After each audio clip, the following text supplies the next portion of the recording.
Sir మీ పేరు? Vijay Kumar sir. So MBBS మీ డాటర్ని చదివించాలనేది మీ కళ. అవును సార్. ఏ యూనివర్సిటీ సెలెక్ట్ చేసుకున్నారు? జార్జియా సార్, కెన్వాకర్ యూనివర్సిటీలో జాయిన్. హలో అమ్మ, మీ పేరు?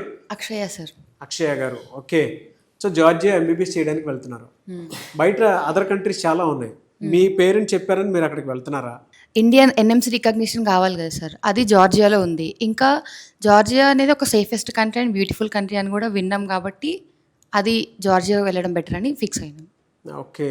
సో ఇక్కడ ప్రాసెస్ అంతా వీసోర్స్ వాళ్ళు మీకు అనుకూలంగానే చేశారా?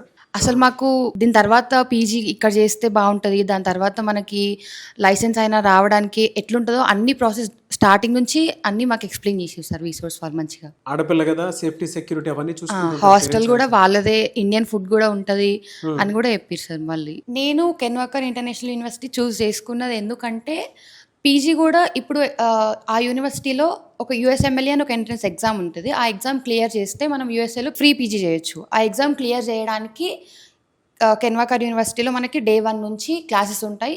సో మనం ఆ ఎగ్జామ్ని ఈజీగా క్లియర్ చేసుకోవచ్చు. దానివల్ల నేను ఫ్రీగా యూఎస్ఏలో పీజీ చేయొచ్చు. అందుకని నేను ఆ యూనివర్సిటీ తీసుకున్నాను.